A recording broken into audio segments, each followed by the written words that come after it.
I appreciate everyone having me out today. I know a lot of you are asking, or maybe thinking, when you saw the title of our non-for-profit being The Power of the Giraffe, why the giraffe? What's the significance of that, and why is that animal so powerful? I mean, it all started with just trying to make my wife smile as she went through a test or scan that she had. Is this better? Yep. Yes, yeah, thank you. All right, I'm sorry. I thought I could talk and project. I'll use this. She has a lot of claustrophobia, so whenever we would go in for an MRI or a scan, it was a big deal. It was a big deal because she has cancer. So awaiting those results. But the first time, and actually I think there's a picture of the first one she ever got in the back of the ones that are in the binders, I gave her that giraffe. Well, then it kind of became a ritual for our family. Every time she would complete a treatment schedule of chemo, or every time she would complete a treatment schedule of radiation, or she would go to get another MRI or a PET scan or whatever, she would receive another giraffe. And unfortunately for our family, she has a lot of giraffes now. So, but it became, the giraffe became something more than just that stuffed animal. Became to symbolize something for our family that, hey, we had completed, one hurdle, even if there's 5 more hurdles in front of us. We were going to take that moment to celebrate that small victory, and we go at it again the next day. So, when you go through cancer treatments and try to support somebody that's going through that, it teaches you a lot of things. One thing that it does teach you is that those small things sometimes can make a big, big difference. So, the other thing that it teaches you is that it doesn't take long before cancer will slowly but surely consume your life. In the beginning, I tried really hard to take care of my wife, take care of the kids, and never really tell anyone about that. I always felt that I was doing a good job if I could do that and no one knew what was going on. But at a certain point in time, it even overtakes that.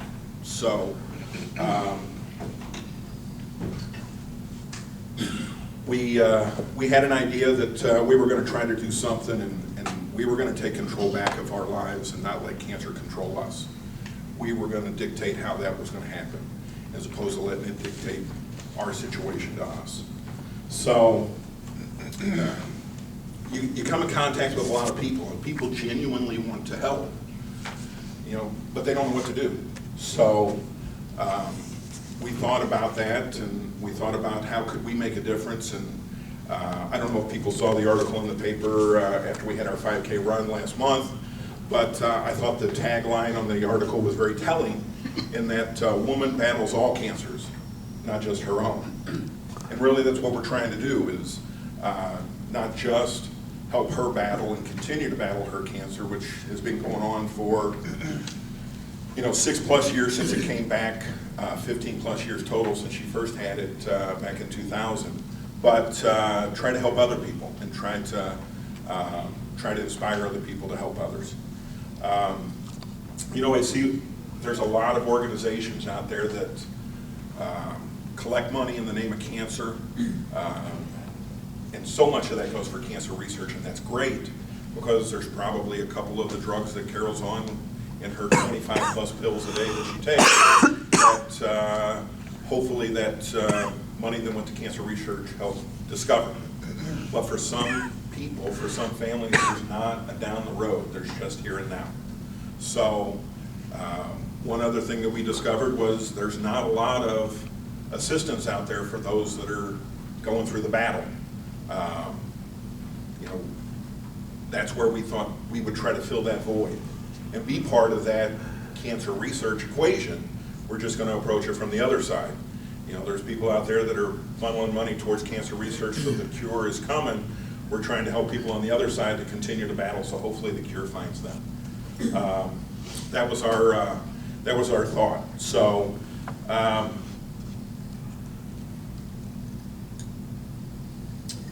The other thing that you find out is as you go through it, sometimes things get so, there's so much stuff going on. There's so many things to take care of. There's so many, balls to try to juggle. Sometimes I equate it to, learning how to juggle, but you're going to start off with juggling chainsaws. You just try to keep it all in the air as much as you can and do the best you can. At the end of the day, you've done everything you can, and the stuff that didn't get done, you're going to have to tackle it tomorrow, or it wasn't as big a priority as you thought it was at the beginning of the day. But for some people, it's just surviving. So we wanted to be able to try to help people with that.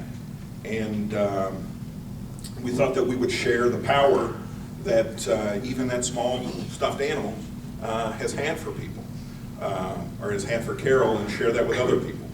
So we came upon this idea that we'd start a non-for-profit and deliver survival baskets, baskets of love, as we call them, to try to help people that are going through treatments.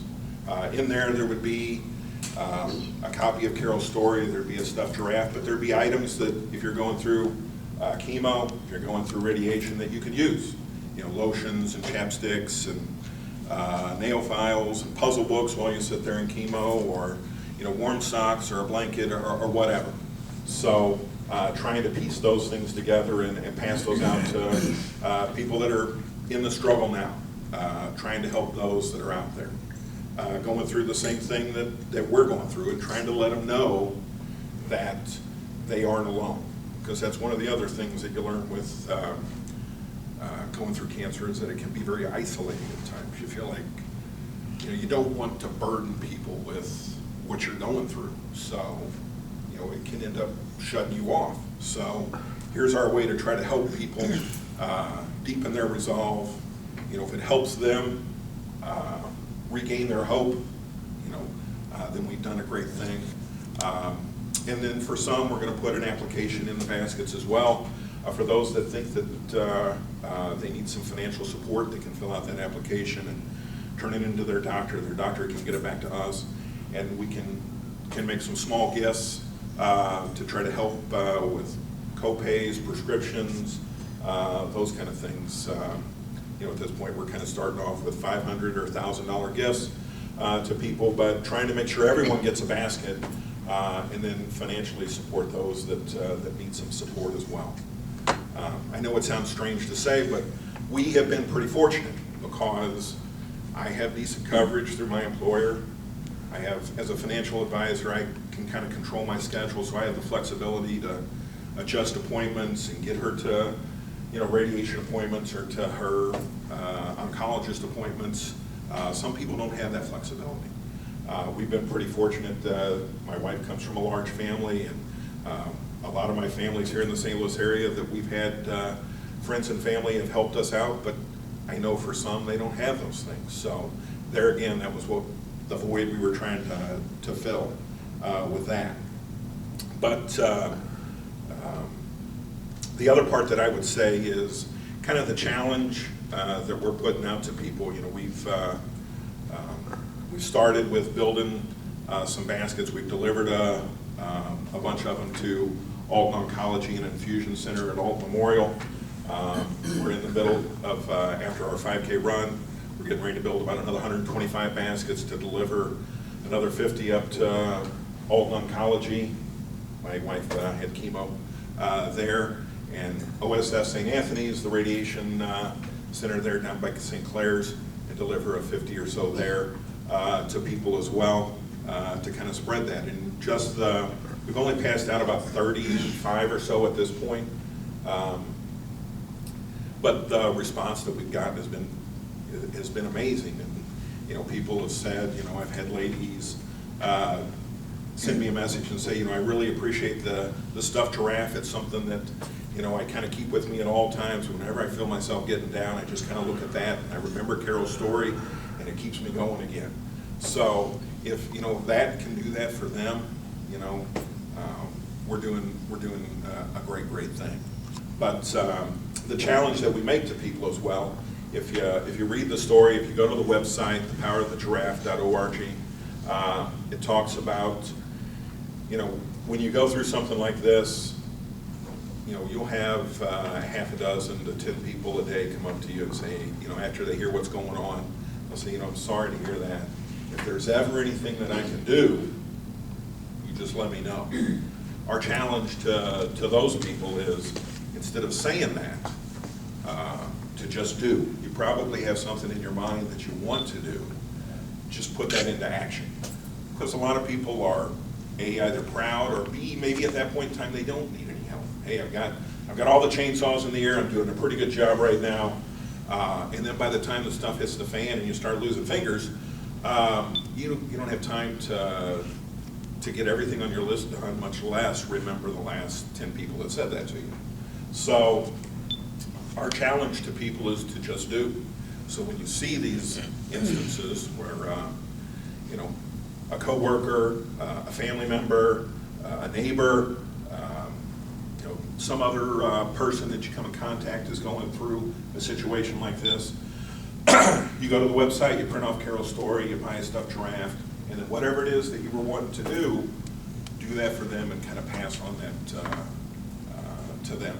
That keeps that story out there and keeps Carol's story alive, so that she'll always be continuing to battle cancer for everybody, not just herself.